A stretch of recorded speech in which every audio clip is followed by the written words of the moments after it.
ଭଲ କର୍ମ କେମିତି ଖୋଜିବା? ଭଲ କର୍ମ ହେଉଛି ମାନେ ଯେଉଁ କାମ ସବୁ ନୀତି ନିୟମରେ କରନ୍ତି ସେଇ କାମ ହେଉଛି ଭଲ। ଆଉ ଯେଉଁ କାମ ସତ୍ୟ ପଥରେ କରାଯାଏ ସେଇ କାମ ଭଲ। ଆଉ ଯେଉଁ କାମ ଯେକୌଣସି କାମ କଲେ ବି ଇମାନଦାରୀରେ କରିବା ହିଁ ସେ କାମ ହେଉଛି ଭଲ କାମ। ଆମେ ଅଜ୍ଞାନତାରେ ପଡ଼ି ଏମିତି ନାହିଁ ଦୁନିଆରେ ସବୁ ବଦମାସି କିଏ ସବୁଠୁ ଇମାନଦାରୀ, ଏମିତି ଦୁନିଆରେ କେହି ନାହିଁ। ଇମାନଦାରୀ କହିଲେ ସମସ୍ତଙ୍କ ମନରେ କିଛି ନା କିଛି ଖୋଟ ଅଛି। ଯାର କିଛି ବି ଖୋଟ ନାହିଁ ସେ କେଉଁ ଦିଶାରେ ଯିବ, ସେ ହେଉଛି ଦେବୀ ଦେବତାଙ୍କ ଦିଶାରେ ଯିବ।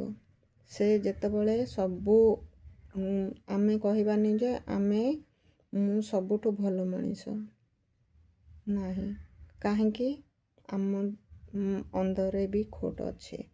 ଆମେ ଯଦି ଭଲ ମଣିଷ ହୁଅନ୍ତେ ଆମେ ମାନେ ଆମର ଷ୍ଟେଜଟା ବହୁତ ଉପରେ ଥାନ୍ତା। ଉପରେ ମାନେ ଆମକୁ ଭଗବାନ ବୋଲି ସମସ୍ତେ ପୂଜା କରନ୍ତେ। ଯେତେ ପର୍ଯ୍ୟନ୍ତ ଆମେ ପୂଜା ପାଇବେନି ସେତେ ପର୍ଯ୍ୟନ୍ତ ଆମେ ଭଲ ମଣିଷ ନୁହେଁ। ଆମକୁ କିଏ ନା କିଏ ଘୃଣା କରୁଥିବ, ସେତେ ପର୍ଯ୍ୟନ୍ତ ଆମର ବାଛିବାକୁ ପଡ଼ିବ ଆମର କ'ଣ କ'ଣ ଭୁଲ ଅଛି। ସେଥିଲାଗି ଆମକୁ ଲୋକ ଘୃଣା କରୁଛନ୍ତି। ଯେତେବେଳେ ଆପଣ ନିଜେ ଜାଣିପାରିବ ମୋର କେଉଁଠି ଭୁଲଟା, ସେତେବେଳେ ଭାବିବ ଯେ ମୋର ଜ୍ଞାନ ଆସିଛି। ଆଉ ଯେତେ ପର୍ଯ୍ୟନ୍ତ ଭୁଲ କ'ଣ ଗଲତ କ'ଣ ସହି କ'ଣ ଏ ବିଷୟରେ ଜାଣିନାହାନ୍ତି ସେତେ ପର୍ଯ୍ୟନ୍ତ ଆମେ ମାନେ କିଛି ବି ଜାଣିବାନି କେଉଁଟା ସହି କେଉଁଟା ଗଲତ। ଯେବେ କିଛି ବି ଆମେ କର୍ମ କରିବା ଭାବି ଚିନ୍ତିକିରି କର୍ମ କରିବା କ'ଣ ପାଇଁ, ମାନେ ଆଗକୁ ଆମର ଭଲ କର୍ମ କରିବା ତ ନିଶ୍ଚୟ ଫଳ ବି ଭଲ ଅଛି ବୋଲି ଜାଣିବ। ଯଦି ଗଲତ କର୍ମ ଆମେ କରୁଥିବା ତାହେଲେ ଆମର ଆଗକୁ ବି ଖରାପ ହିଁ ଦଶା ଅଛି। ଯେତେ ପର୍ଯ୍ୟନ୍ତ ଏଇଟା ତୁମେ ଅନୁଭବ କରିନାହଁ ସେତେ ପର୍ଯ୍ୟନ୍ତ ତୁମେ ଜାଣିପାରିବ ଯେ ମୋର ଆଗକୁ ଭୁଲ ଥିବ କି ନା ରାଇଟ୍ ଥିବ।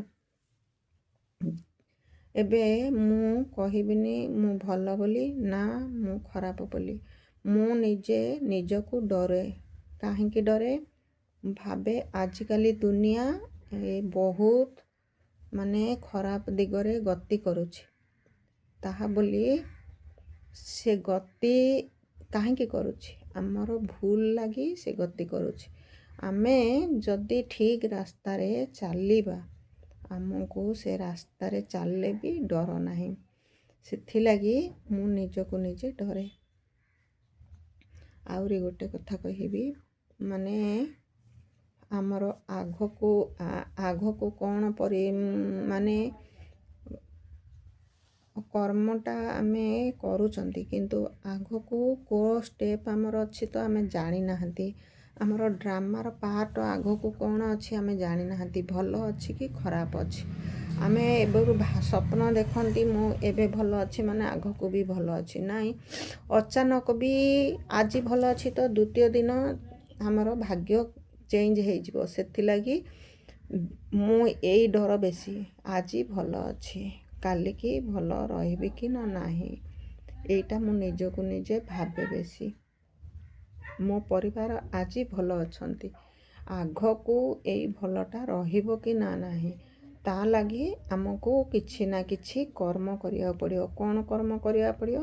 ମାନେ ଖରାପ କିଏ ଆମ ପିଛା କରୁଥିଲେ ବି ଆମର ଏସବୁରେ ଧ୍ୟାନ ଦେବାର ନାହିଁ।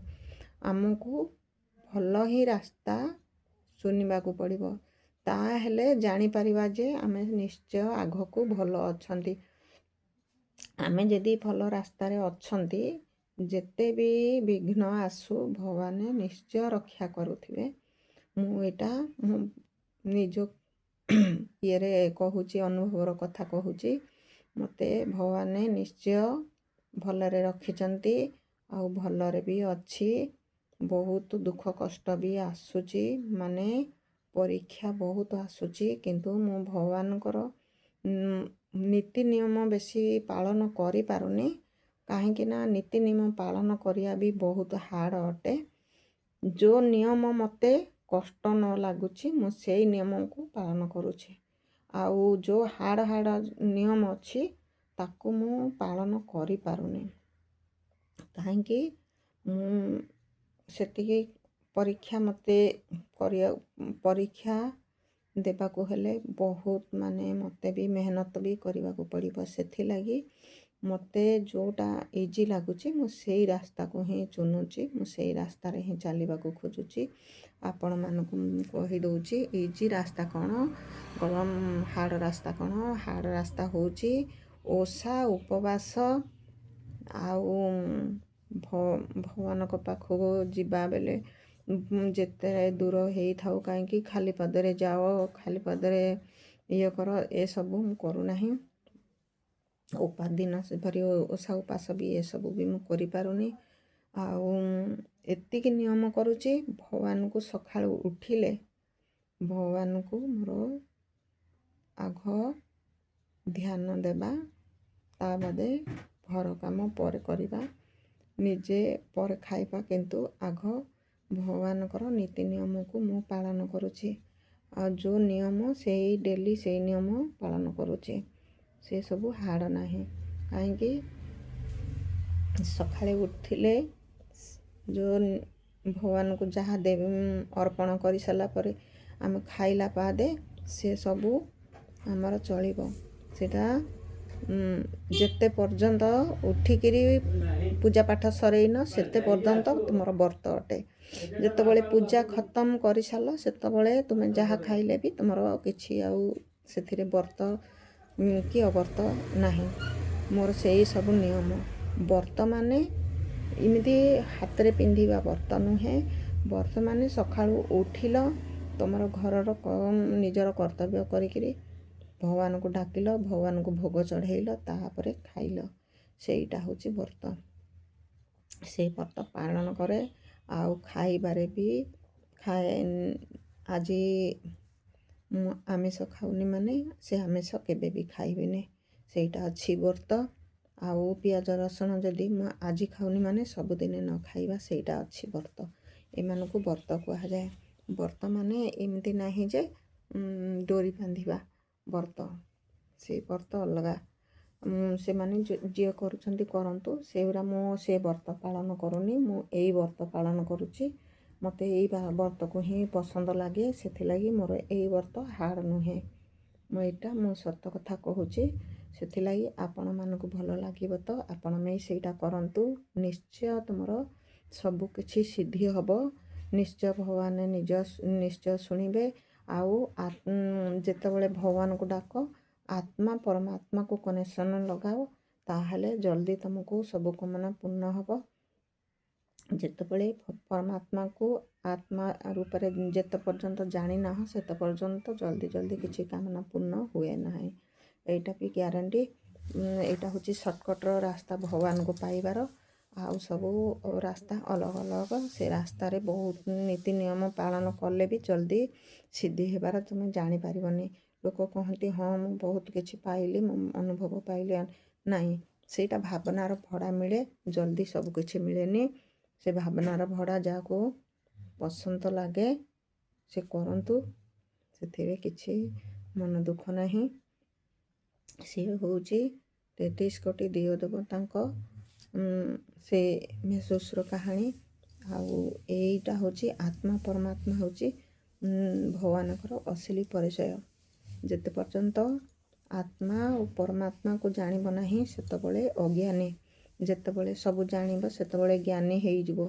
କାହିଁକି ଜ୍ଞାନ ହେଉଛି ଆତ୍ମା ପରମାତ୍ମାକୁ ଜାଣିବା। ସେଇଟା ହିଁ ଭଗବାନ, ସେ ପରିଚୟ ହିଁ ଆସିକିରି ଦିଅନ୍ତି। ସେଇଟା ହିଁ ଭଗବାନଙ୍କର ପରିଚୟ ଅଟେ। ଆଉ ଦୁନିଆକୁ ଯେଉଁ ଭଗବାନ ଆସିବେ ଏଇ ପରିଚୟ ହିଁ ଦେବାକୁ ଆସିବେ। ଆଉ ଏଇଟା ଯେତେ ପର୍ଯ୍ୟନ୍ତ ଜାଣିନାହଁ ସେତେ ପର୍ଯ୍ୟନ୍ତ ତୁମେ କିଛି ପାଇନାହଁ ବୋଲି ଜାଣିବ।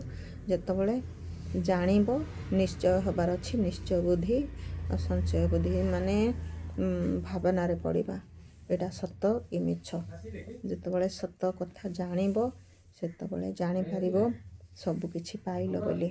ଯେଉଁଠି ଅଛି ଅଟଳ ନୀତି ସେଇଠି ଅଛି ବିଜୟ ବିଭୂତି। ସେତେବେଳେ ତୁମକୁ ବହୁତ ପରୀକ୍ଷା ଆସିବ, ସେତେବେଳେ ହିଁ ଭଗବାନ ତୁମକୁ ରକ୍ଷା କରିବେ।